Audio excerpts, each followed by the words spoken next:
요즘 수시가 일반화되면서 내신 관리의 중요성이 어느 때보다 높아지고 있습니다. 그러다 보니 부작용도 만만치가 않은데요. 가장 대표적인 부작용 중 하나가 바로 미리부터 포기하는 학생이 너무 많아지고 있다는 겁니다. 각종 자사고, 특목고가 아닌 일반고에 진학하는 학생들은 상대적으로 중학교 때 공부량이 적은 학생이 많은 게 현실이잖아요. 그렇다고 그 학생들이 어디가 모자라는 친구들은 아니거든요. 의지와 시간, 그리고 적절한 방향 제시와 실천만 있다면 얼마든지 우수한 성적으로 좋은 대학에 진학할 수 있는 친구들인데요. 이런 친구들이 자신이 원하는 대학 진학을 일찌감치 포기하고 있다는 얘기입니다. 고등학교에 진학하고 나서 제대로 적응하기도 전에 받았던 한두 학기 내신 등급 때문에 눈높이를 낮추고 사는 게 과연 맞는 걸까요? 웬만한 학교나 학원에서는 그런 친구들에게 눈높이를 낮추고 가는 게 현실적이라면서 이런 상황을 외면하고 있기도 하죠. 전 도저히 그렇게는 못하겠더라고요. 제가 방법을 알려드릴 테니 절대로 미리부터 포기하지 마시고 잘 실천해서 원하는 좋은 대학, 명문대학에 꼭 진학하시기 바랍니다. 결론부터 말씀드리죠. 수능 정시로 직진하세요. 내신 관리에 실패했다면 학종 위주의 수시를 통해서 명문대학에 진학하는 건 어려운 것이 현실입니다. 그런데 웃기는 건 그래도 많은 학생들이 계속해서 수시에 매달리고 있다는 겁니다. 이유가 뭘까요? 학생들에게 이유를 물어보면 정시 한 번에 모든 것을 거는 건 위험하지 않냐 하는 대답이 가장 많은데요. 만약 그게 사실이라면 당연히 맞는 말입니다. 그런데 여기서 학생들이 꼭 알아야 하는 것이 있어요. 수능 정시로 직진하는 것이 내신 성적이 무관하지 않다는 겁니다. 어떤 학생들은 학교도 그만두고 검정고시 거쳐서 바로 수능을 노려본다고 하는데요. 저는 절대로 그런 건 추천하지 않습니다. 고등학교에서 보내는 학창 시절은 평생 동안 가져가게 될 소중한 시간이거든요. 그리고 수능 정시로 직진한다고 할 때 오히려 학교에서 받을 수 있는 도움도 정말 많습니다. 학생들이 활용을 하지 않거나 몰라서 못하는 것뿐이에요.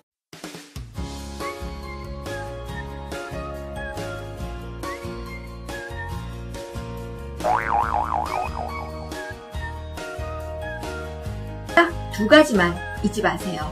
우선 학교 수업에 최대한 충실하게 참여하세요. 수능은 기본기와 사고 능력이 정말 중요한 시험입니다. 요즘은 학교에서도 수능을 고려해서 수업을 진행하고 있기 때문에 학교 수업에 충실하게 임하는 것이 기본 중에 기본입니다. 그런데 여기서 주의할 점이 있어요. 학교 선생님들이 하는 말을 너무 고지고대로 믿지 말라는 겁니다. 선생님들이 나쁜 사람들이라는 얘기가 아닙니다. 입장이 다르다는 얘기예요. 선생님들은 학생 한 명 한 명을 모두 명문대에 보내야 할 이유가 없습니다.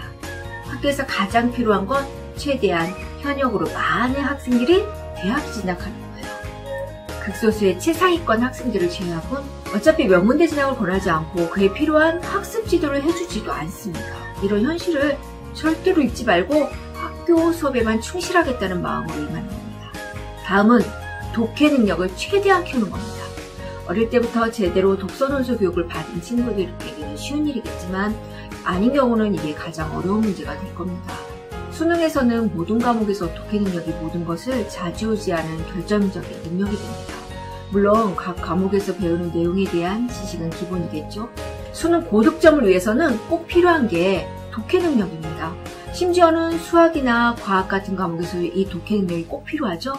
그런데 독해 능력이라는 게 굉장히 추상적이고 광범위하잖아요. 그래서 단기간에 향상시키기 가장 어려운 능력인데요. 체계적인 국어논술 교육을 통해 독해 능력이 갖추어지지 않은 경우에는 하나의 길로 집중하는 게 중요합니다. 바로 지난 10년 동안의 수능 기출 문제를 활용하는 겁니다. 수능 문제는 학생들이 만날 수 있는 가장 완벽한 공부 자료라고 해도 과언이 아닌데요. 시중에서 구할 수 있는 어떤 문제도 수능 문제의 품질을 따라갈 수는 없습니다. 최고의 전문가들이 시험 취지에 가장 적합하다고 판단한 방향으로 수개월 동안 합숙하면서 만들어낸 것들이니까요.